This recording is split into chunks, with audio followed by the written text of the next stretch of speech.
dedicated to empowering you with information, to make positive choices, and be advocates for your overall well-being. Welcome to The Health View.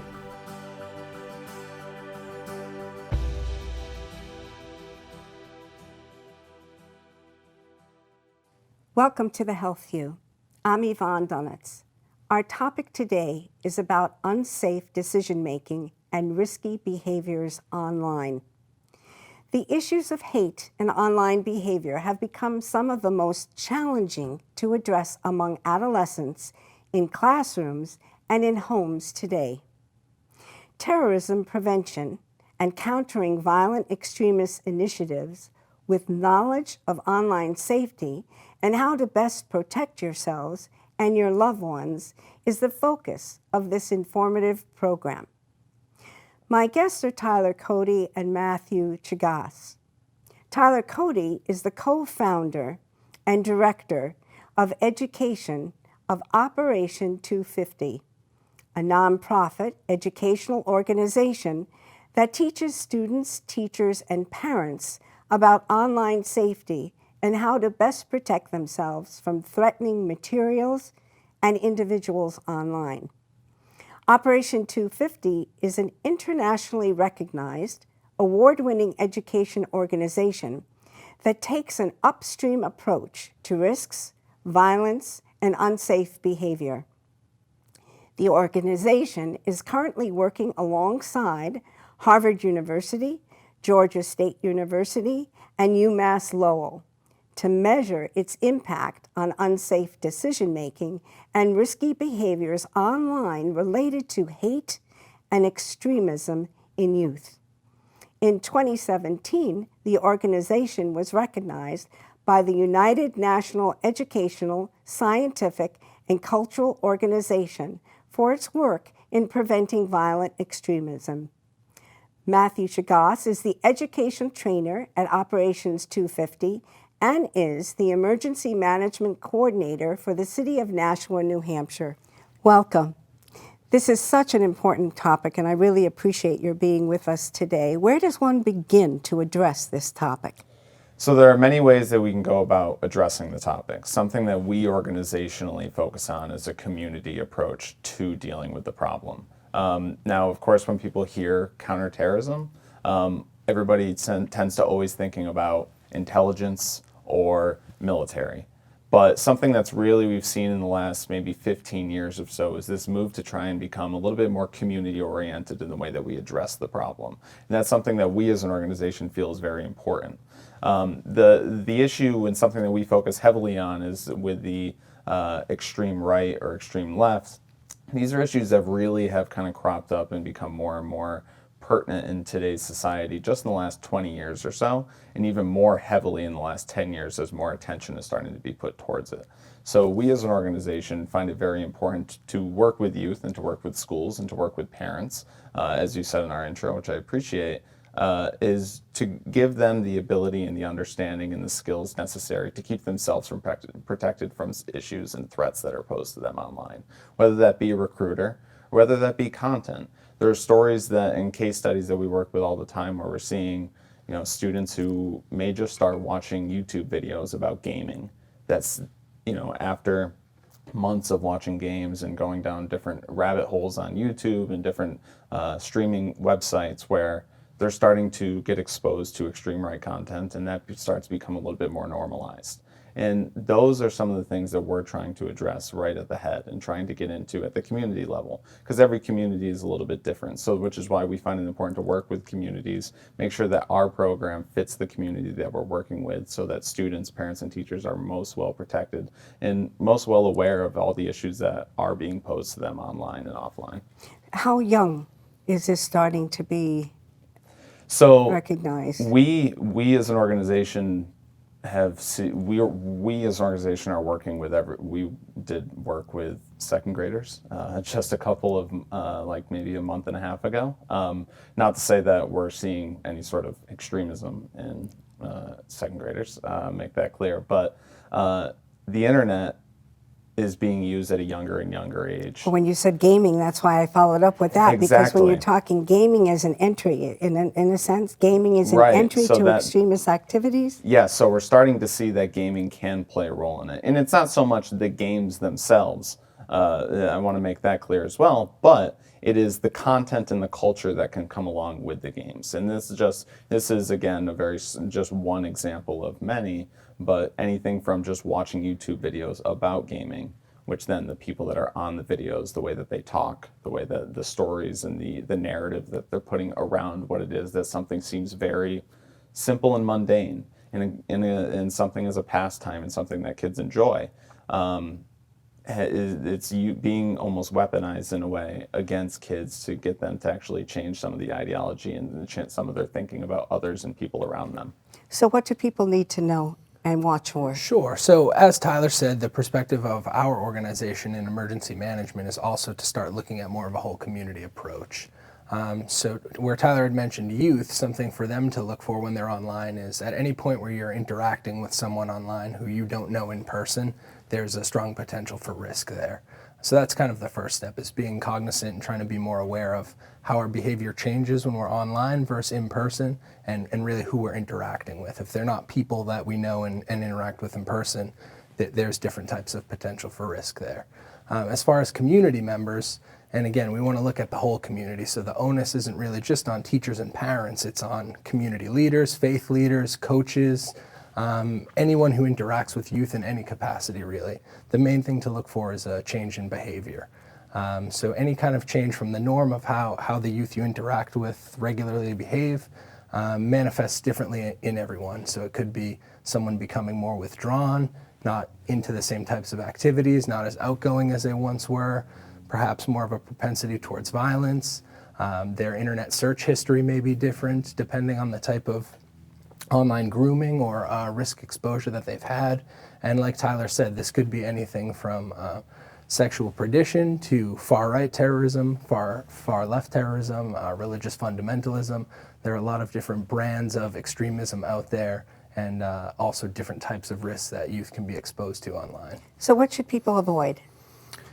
Like I said, generally trying to avoid talking to people that we don't know in person. That's the first step. And it's not to say that we can't meet people online who could perhaps be friends, but just being more cognizant of the difference between benign behavior online and behavior that may take more risks. So as Tyler said, gaming can be a way where you start meeting people and interacting with people who you aren't normally interacting with. And there may be some potential for exposure there. So that could be one way. What do people do? What if all of a sudden they notice it, or parents begin to notice changes in their child's behavior or their students' behavior with teachers? What do they need to do? Where do they go to get help? So I can start with that. The first step is to try and understand everything that's going on. That's always a great first step. And trying to understand, say a parent, trying to understand what is going on with the child, trying to understand what their behavior is online. And then if they start becoming concerned, there are many different avenues they can go on. And more of a private avenue you can go down. There's this organization that we have worked with in the past, and we have a good relationship with. It's called Parents for Peace at parentsforpeace.org. They have a hotline where parents can call, and they'd be able to talk with trained professionals to talk with them about, this is what's happening with my child, or this is what's happening with a group of kids. Is there something, what is it that I can do? Who should I go to talk to? And they will help you kind of gear the difficulties of the situation. On their website, which parentsfor4peace.org, they have a lot of information on there that kind of can help parents deal with the problem, because frankly it's a remarkably challenging one, and it's one that really, as I mentioned at the start, is relatively new. It's one that maybe we're really starting to pay attention to more heavily now than maybe we ever have before. And while we're saying that the internet is kind of posing a lot of these threats and risks, it's also creates an opportunity for us to learn a little bit more about how to get help as well. So what I recommend, and from more of a private company standpoint, is feel free to reach out to organizations like Parents for Peace. Feel free to reach out to us, and we'd be happy to connect you with any partners that we have, or be able to maybe suggest any sort of law enforcement people or law enforcement individuals who people should reach out to if they think that something is going wrong. I'm not sure if that Yeah, has so, anything. so to add to that from a little bit more of the public sector side, Tyler had mentioned potentially involvement with law enforcement. So say if there were an instance of maybe cyberbullying or aggressive behavior, sexual grooming, things like that, those would be good opportunities to get law enforcement involved. And generally the best way to do that is to start with local law enforcement in any community. But then also, again, on the sort of sexual perdition side, the domestic violence organizations across the country that deal with domestic and sexual violence are trained and prepared in online behavior as well. So they're generally a good resource. And also local public health offices and more general mental health organizations usually have the skill sets to be able to assist families through things like this. But like Tyler said, it really all depends on the individual situation and the care that the individual involved needs. Now, when you said from the sexual predators, now, what about if students or children are being reached out to online to share nude pictures, and where it goes? What do parents do? Where do they go with that? Or what do students do if they're not even sharing it with their parents and teachers, or if it's something going on within schools that they're being asked to do this and all of a sudden it's getting out? What do people do? So something that we do, something that we run and have run time and time again, are student workshops, where we'll go, and it kind of gets to part of what you said, where students may not be telling people about Exactly. it. So what we go in and we talk about is, we'll give case studies and information about, hey, this is a case of somebody who is reached out to send photos. These are all the risks that come along with if you send that photo. Here are some of the behaviors that may be kind of a reasoning behind somebody either asking for a photo or you being a little bit more comfortable with sending a photo online. And something that we always push and talk about is self-reflection. Think about the situation. Would this be happening if you're offline? Would you be that comfortable to be doing something like this offline opposed to online? The online side of it definitely adds this almost wall of comfortability where it feels like there's this invisibility factor that's happening between whoever is talking to them on the other side of the screen. And having that level of invisibility and anonymity, they have this comfort. And it's this idea, and something that's a cornerstone of our organization and the reason that we built it the way that we have, of online disinhibition. And this idea of toxic disinhibition, where you're taking more risks. You loosen up when you're online. You're more willing to maybe Google something or send something or talk to somebody about something online than you would be offline. So what we do to try and help with students who may not be talking about it with their parents or with their teachers, because something that I tell kids all the time, I did an event 2 months ago, and it was with about 150 7th graders. And I told them, being 12 is hard. It is. I'm telling you that being 12 is not an easy thing. And what I want to do is I want you to put you all in a position where you understand everything that's going on a little bit. You understand the threats that can happen from your decisions that you're making online. And then I want you to be able to reflect on what decision is the best for you. And when it's all said and done, and when it's with the sexual predator side of it all, if somebody is continuously asking for photos or continuously asking for information about you, tell somebody you trust. That's the most important thing you can do. And even if that person to start is just a friend, if somebody comes and talks to you and says, this is happening to me, it's your right and it's your obligation to go to somebody as an adult, a trusted adult, whether that be a teacher, whether that be a parent, or whether that be law enforcement, to tell them about what's going on. There are laws in every single state that have to do with sexual predatory, and there are laws that even have to do with youth sexting in a way. So these are all things that students need to be aware of, the risks that come along with them. And that's something that we feel very important, that students have that understanding and have those skills to know how to address those problems. And so for the adult's perspective, their responsibility to take that information and do something with that, not just hold it. Right. So they're required by law to share that information, correct? So in schools specifically, and that's where I can speak to a lot of my understanding about all the information is. Teachers are mandated reporters. If there's something like if there's a sexual predator reaching out to a child and the teacher knows about it, they need to report it. They're a mandated reporter to do that. If somebody gets told of a sexual predator trying to reach out to a child or continuously attempting, then yes, this is something that you absolutely need to go and talk to law enforcement about, or at least go and talk to a supervisor to bring this to law enforcement so that it can stop, because there are many, many laws against it. And from the drug point of view, you're finding problems there of them reaching and utilizing the internet to contact in order to sell and buy and purchase drugs?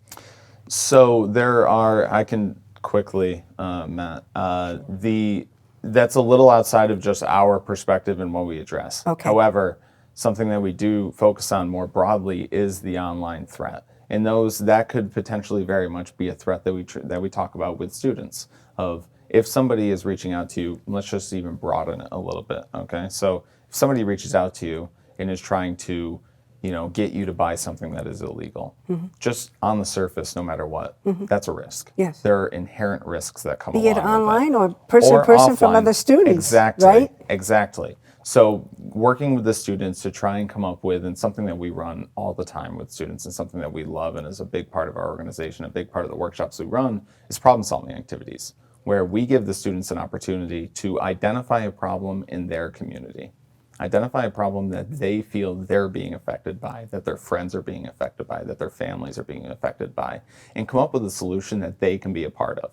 So we've had everything from, what if we start a billboard campaign that talks that parents drive by every single day, that parents can learn little snippets about what they can do to help their kid with bullying. Yes. Or, what if we start something that was brought up just last week at a workshop that Matt and myself were at with the rest of my team, was what if we started a school newspaper where students who are at risk or have been at risk write little columns in the school newspaper for other students to see how Excellent. they talk about Yes. it. So these are some of the great ideas that students are coming up with, and getting them to critically think about problems. And one of those problems in certain communities might be, drugs that are trying to be sold online, or even if it's not online, in person. That may be a problem that students are identifying, and we give them the skills to identify those problems and to know how to react to them. And then the students are able to kind of take that and run forward with it. So the main topics related to extremism are what? You mentioned bullying, sexual predators, drug trafficking, terrorism related to in the United States, as well as outside recruiting of terrorism. So with extremism, of course, it can go many. Extremism, it's a very interesting topic, right? And it's a very interesting problem because, in all honesty, it's a little bit of a low base rate. The issue is, the number of people who will fall into an extremist organization comparatively is quite small. It is quite small. So something that we try and focus on are some of those grassroots problems related to extremism. So one of the things, of course, you had just mentioned it, is something like bullying. Yeah. While there are cases of people that have been victims of bullying, or maybe were the bully growing up, and then that sense of power kind of was an aiding factor to somebody looking for something like an extremist organization. Yeah, there are absolutely cases like that. But something that we do with the grassroots problems is to really focus on what are the kind of baseline decisions and behaviors that can lead somebody into extremism. So something that just in maybe 5 years ago now, apologies if the timeline is wrong, but there was a shooting down in South Carolina. Yes. The person that committed the shooting, which was an extreme right attack, ended up posting a manifesto online, and he said it all started with a Google search. So looking at that and just that one single sentence, Yes. and seeing that there is a connection between just the simple online and, as I mentioned before, that toxic behavior Yes, online, yes. and leading, almost being kind of a catalyst or a jumpstart into extremism. Where it goes to the point of hate and beyond. Exactly. So that is what we're really focusing on, and everything from, and once you kind of jump forward, I mean, there's the statistics that in the last maybe 10 years, there's probably been about a 600% increase in extreme and white nationalist Twitter accounts Yes. online. And that is troubling. And it's starting to now, as Twitter and the society is becoming more aware of the problem. Some of those accounts are starting to be taken down more, and it's not as easily found, which is fantastic. However, it doesn't change the fact that students are still actively taking risks online. We're seeing that about 64% of students are coming across hate content, videos, pictures, memes, just in the past week. And we're seeing about 65% of students in our research are being classified as either at medium or at high risk because of their online behavior. Those don't change. Those behaviors aren't changing. Maybe the content is being taken down at a higher rate, which is great, but the risky behaviors are not changing. So that's what we're focusing on, is making sure that students are making sure that they're making the smart decisions, taking less risks when they're actually online and offline. So how can they take more risks? Less risks. Less I'm risks. sorry, yeah. What So can they do? a big thing that we focus on is that, as I mentioned before, is that self-reflection. Every time that you make a decision online, I always ask the students to take a step back and think about, would they be making the decision offline? Would they take that risk offline? And if they would take that risk offline, then they need to start thinking about the potential ramifications and outcomes that could come from making that decision. Anything from starting a Instagram page that is meant to make fun of some other people in the school, to starting YouTube videos where they talk about anything that are very sexist and racist in nature. And what is the outcome, and what are the potential ramifications of starting those? And not just thinking, well, I could get in trouble if I do this. No. What I'm asking people to do, and what we as an organization ask students to do, is think about the impact that it has on other people. And just a couple weeks ago, we did an event at a school, and it's with the younger kids. We need to address these topics kind of differently, be a little bit modern with the approach. Something that we used was a Harry Potter video, and in the Harry Potter video, one character calls another character a mudblood. And something that we have the students look at and try and understand is, how did that make that other character feel? What are they seeing in what happened to the face of the other person? How did they shut down? How did they react in the minutes following that happening?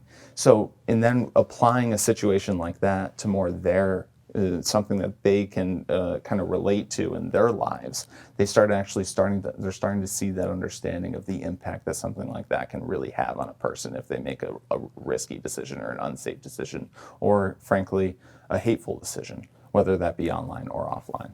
Now, in the Organization 250, Operation 250.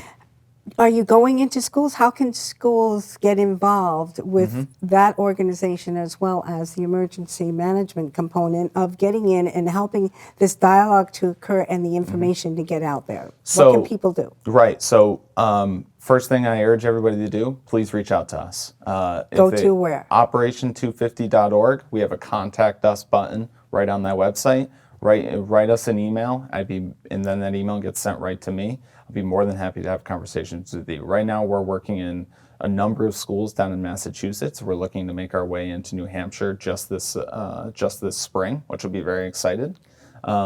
So please feel free to reach out. We're more than happy to have a conversation. And something that we do almost always is, when we run programming with schools, is no two programs are the exact same. We gear our workshop to that community. Every community is different.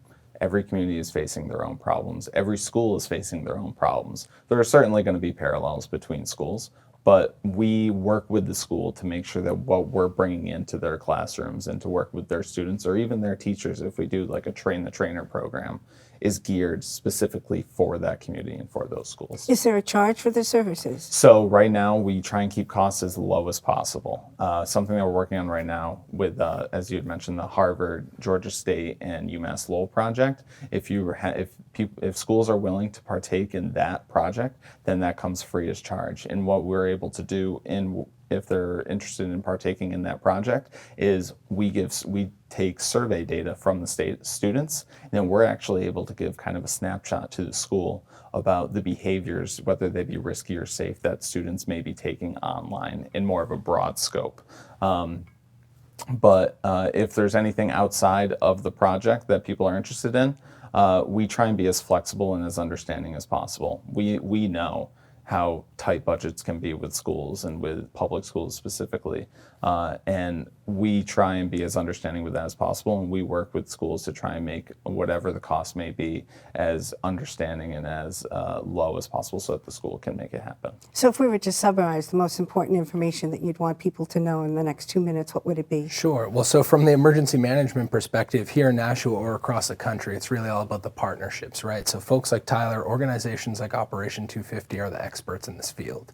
So if a school or a community organization is having this type of concern, reaching out to an organization like Tyler is the best first step. But if they're not able to do that or find that in their area, working with their local public health partners, emergency management partners, law enforcement partners to find access to a resource like Operation 250 is really the best and most important step. And in the meantime, if they notice any behavioral changes, what do they do? Who do they tell? Sure, same thing. So it's the public health partners and the law enforcement partners are really that first step that will help unlock the door to all of the services for that specific individual that needs the services immediately. And then in the larger response and kind of prevention avenue. Operation 250 is more of a prevention-oriented organization. So you'd be able to bring in organizations like that to try to mitigate issues like that from happening further outside of the isolated cases. And if you're a student and notice your friends are involved in different things, where do you go to share that? Tell a teacher, tell a parent? Any trusted adult. And like Tyler said, if you're one friend, try to find a trusted friend, but get to that trusted adult who then can start to help unlock some of those higher level services. So the key is, your focus on this information is to really, when you talked about resilience, when we were speaking, you're really trying to create a healthy community and provide the knowledge and information for people. Exactly. So that they stop, in effect, some of the things that make it unhealthy, unsafe, and in fact dangerous Precisely. for them. Healthy and well children contribute to community resilience across the community, and it's our responsibility on the government side to work with organizations in all the different parts of the community that they work to help contribute to that greater resilience across the community. Excellent. So it's not only healthy and well children, it's healthy and well adults and communities at large, correct? Without question. Correct. So the website, again, that they can go to is? www.operation250.org. Okay, and then the resources available in addition to that would be your local police stations? Sure, local across public the health. United States, Absolutely. public health. Mental health organizations, substance misuse organizations, prevention hotlines. There are a host of organizations. Excellent. Thank you very much for all that you're doing. It's very important. We appreciate it. Thank you. Thank you. Until next time.